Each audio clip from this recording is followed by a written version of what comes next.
thank you so much to the organizers for inviting me and to all of you for your outstanding commitment and interest in this important topic. I'm really delighted to be at a place where there's a gathering of people who are so deeply committed to high-quality research that informs policies and programs that really seek to make the world a better place.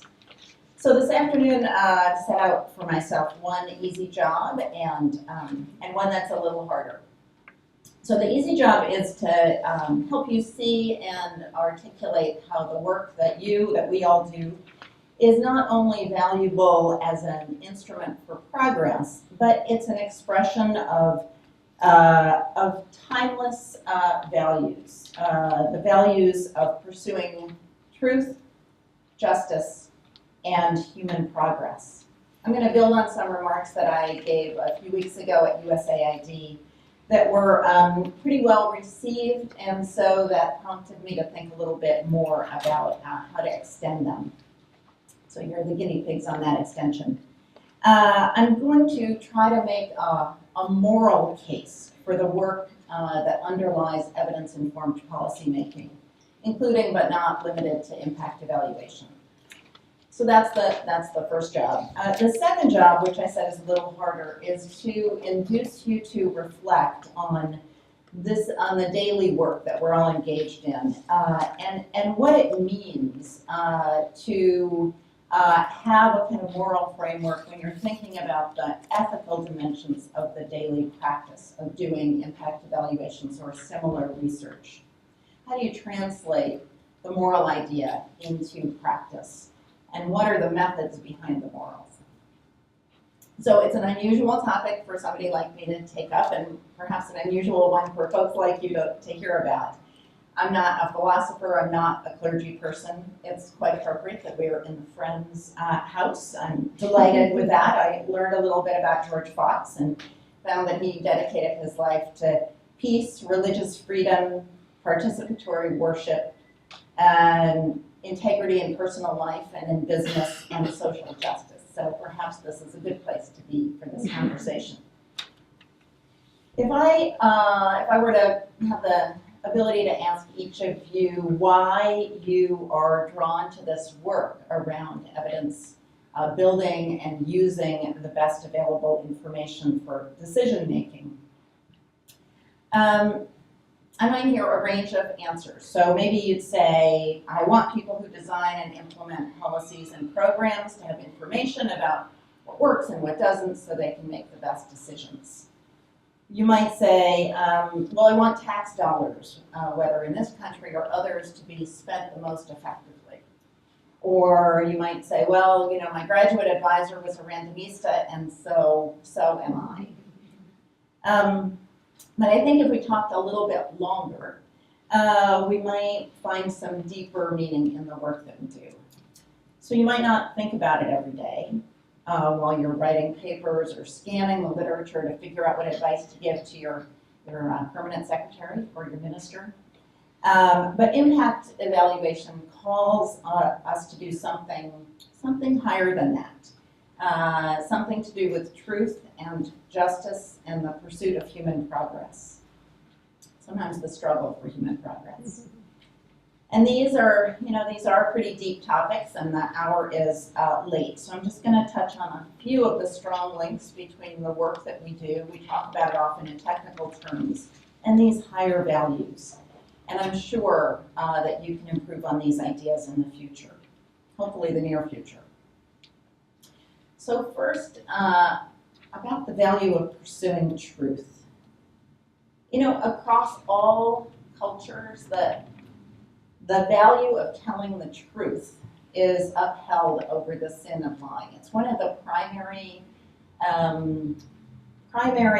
responsibilities of parents to help their children learn the difference between truth and lying, and to tell the truth even when it's an uncomfortable or unfortunate, inconvenient thing to do. To learn the gratification of telling the truth, and to feel the guilty conscience when you don't. Well, the work of data scientists, evaluators, researchers is fundamentally about revealing truth. And often the truths are kind of specific, not universal. This program was supposed to improve nutrition by 20%, it only improved it by 3%. Or this change in policy might leave millions of people without health care. So these are specific, but they're intrinsically important, not just because of what they can be used to do, but because they're part of this aspiration that we be truthful in public affairs. That true, verifiable, reproducible information shines a light to frighten off falsehood. Now, associating our work with the value of truth doesn't mean that we need to be reductionist or have only one way to find truth, to understand our world. But it means that each of us in our own way are trying to contribute to a really full and complete comprehension, and that we appreciate distinguishing facts from opinion, even, again, when it's an inconvenient thing to do. But, you know, the work isn't only about truth, it's also about justice. And analytic types, and I see some analytic types here, have often left the fight for justice to others, to people who take a rights-based approach as a kind of primary framework, to people who self-identify as human rights activists and advocates. And that often doesn't include most of us. But I believe that we have to state affirmatively, clearly, repeatedly, that what we do is part and parcel of that larger struggle for justice, and particularly for the fair allocation of resources in society, for distributive justice. So let me just consider two elements of distributive justice, which again is the fair allocation of resources in a society. So decision makers are routinely asked to make very hard decisions about and trade-offs between conditions that aren't intrinsically comparable. The well-being of a baby versus the welfare of an elderly person. The benefits for people living today versus the benefits for people in the next generation or in 7 generations. We have to make these choices. They're made all the time, and there are no objective guides. Different societies and cultures will make different trade-offs. Individuals and groups draw on profound beliefs. They draw on their religious traditions, their historical precedents, philosophical tenets, or many other sources. And in the abstract, these are questions about which the evidence community actually doesn't have very much to offer. Although we can certainly participate in our personal capacities. But what many of us in this room and those of our colleagues do, empirical analysts around the world do, is contribute every day the essential ingredients that make the quest for distributive justice real.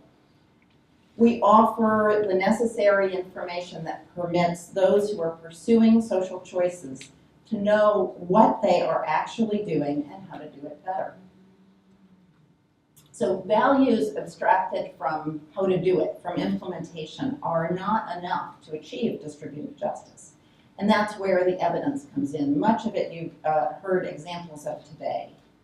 Fairness can only be achieved if full and unbiased information is available about current conditions, about costs and benefits, about what the impacts are of different policy paths. When measurement is possible, then guesses and assumptions are lazy and irresponsible. And they're not the tools of people dedicated to distributive justice. Empirical work is. So, I think we saw an example of that, many examples today, but one that comes to mind is the work that the IRC did. So the value that they were pursuing, the kind of social choice that they were pursuing was around the well-being of vulnerable children. They did a careful look at how best to achieve that, and they settled, because of the evidence that was available, they settled on family care and have really exemplified how to maximize the benefits from that model. So they apply technical tools toward an end that is related to, that is core to justice. A fundamental requirement for ethical impact evaluations is that we're seeking to answer genuinely new questions. And I think what we heard about with the evidence gap maps and the systematic reviews, that is part of the search for where are the gaps in our knowledge that are the most important. We really have to take time to learn what's already been done and build on that with genuinely new questions or doing the work in genuinely new sorts of contexts. Ethical design and conduct of impact evaluation also demands that research isn't extractive, but instead contributes to and builds the capacity of the communities and particularly the research communities where it's done. It means feeding back findings to those who have participated in studies.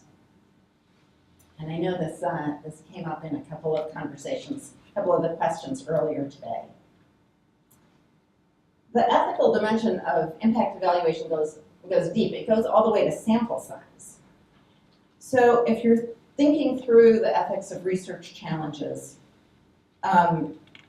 it challenges us to ask, when is it okay to estimate average effects? And when do we have to take the time and find the resources to look at the effects on important subgroups? Poor people, for instance, or women, or as we heard with the water and sanitation example, those who are at different stages in their life cycle, those who are marginalized and disadvantaged in different ways. This can be a very inconvenient set of questions to ask because of the demands on the complexity of the research design, on the funding, but it really is essential because if you don't think through how to capture differences among people who are either benefiting or not from a policy or program, then you're essentially kind of silencing disadvantaged populations. Ethical impact evaluation depends on a very high standard of truthfulness and accountability on the part of researchers. We have a responsibility to do everything we can to support valid and reliable findings, whether it's pre-registering studies to prevent suppression of results, to being fully transparent about methods and data, to stating clearly the limitations of the work. And on top of all this, the imperative of impact evaluations to be useful, to make the most of these precious resources, has to do with communicating and supporting the use of the evaluations. And this may not be done by the researchers themselves, but in collaboration with those who are good at finding the policy moment, finding the opportunities, and speaking the language of those who can use the research. So these are just a few of the ways in which how we do the work connects with why we do the work, the deep moral core of evaluation and research. I think we have to stop the well-rehearsed and defensive arguments about specific research methods. As an evidence community, our shared moral values and commitment to ethical practice are far more important than methodological differences. I think it's really time, it would serve us all very well to lift up the conversation to a place that in the end is far more important and will speak better of when the history of impact evaluation at least is written. The early phases of impact evaluation in international development. This community has systematically built evidence about what works and what doesn't in economic and social development, shown it's possible to improve how donors and governments and NGOs spend their money and help people around the world improve their lives. But I'm not sure that we have established as firmly as we could the professional norms and standards and skills that are aligned with fully ethical practices, and thought of them as a kind of comprehensive whole. So I hope when you leave here today, you'll do so with some renewed commitment to focus on work that informs real decisions, answers new questions, and does so in a way that is fully respectful and attentive to the interests of those whom we expect the evaluations to eventually benefit. And I'd ask the International Initiative for Impact Evaluation as a leader in the field, as well as all of you, to find ways to deepen and kind of formalize all our thinking about how impact evaluation practices can serve what really matters: justice, truth, and a better future. Thank you.